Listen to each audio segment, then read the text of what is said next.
Olá, meu nome é Rui Matheus, eu sou psicólogo, sou mestre em psicologia, atualmente eu também sou aluno de doutorado e eu sou pesquisador nas áreas de neurociência comportamental, avaliação neuropsicológica e comunicação não verbal do comportamento.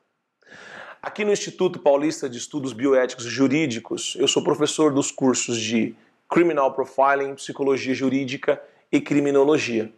Mais especificamente, eu ministro uma disciplina chamada Comunicação Não Verbal do Comportamento. A comunicação não verbal do comportamento, ela constitui-se de uma área de estudo que investiga toda a dimensão não verbal da comunicação, que inclui gestos, expressões faciais, distâncias, e que é dividida em 4 grandes áreas, que nós denominamos de proxêmica, cinésica, paralinguagem e estudos de percepção da aparência física. Contudo, nos nossos cursos, nós damos uma ênfase maior sobre a questão da cinésica, que enfoca, na verdade, a expressividade emocional e os gestos que o indivíduo, na verdade, expressa em uma série de situações. E, no nosso contexto, o que mais nos interessa é situações de interrogatório ou de entrevistas para os mais diversos profissionais. Marcadamente, nossa perspectiva teórica em termos de psicologia, ela é baseada na neurociência e na psicologia evolutiva. Uma vez que um dos principais clássicos que marcaram esse tipo de estudo é um livro publicado no século XIX por Charles Darwin, um livro denominado A Expressão das Emoções nos Homens e nos Animais.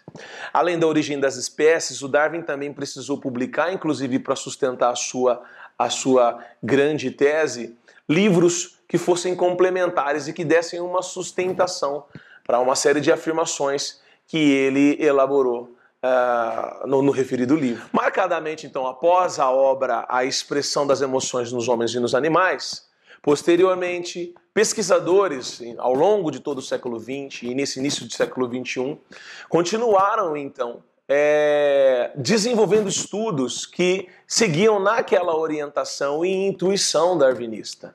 A partir daí, então, atualmente existe uma compreensão clara de que as emoções, elas possuem uma função psicobiológica muito interessante, que é a de comunicar os estados internos do organismo. A própria etimologia da palavra emoção, ela na verdade remonta à ideia de externalizar aquilo que está interno. A palavra emotion em inglês, a palavra émouvoir em francês e inclusive a palavra émouvere em latim, ela tem o seguinte significado. A vogal E é uma variante de ex, que significa externo, e a palavra movere significa movimento. Então, na etimologia da palavra emoção, nós encontramos a seguinte significação: movimento de externalização.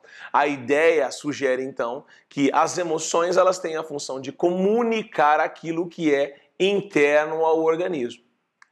Especula-se, então, que a partir do momento que os homens adquiriram a linguagem, ou seja, adquiriram um segundo mecanismo de comunicação, o primeiro aparato cerebral comunicativo, que eram as emoções através das expressões faciais, passou a tornar-se secundário do ponto de vista da comunicação.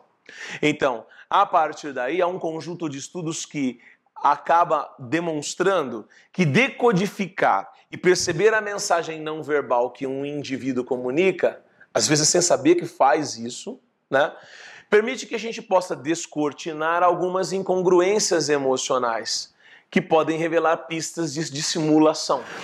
A importância, então, da comunicação não verbal do comportamento, ela reside no fato de que essa área do conhecimento, ela possui um acervo de estudos que contribui no sentido de agregar conhecimentos que preparam os profissionais para ler as manifestações expressivas dos sujeitos em contextos que demandam esse tipo de função. Por exemplo, em investigações criminais, em processos de interrogatório, ou às vezes de profissionais que lidam com sujeitos de alta periculosidade, como por exemplo, no manejo de indivíduos em instituições penitenciárias. Talvez você tenha se interessado por muitas das coisas que eu acabei comunicando a você nesse pequeno vídeo.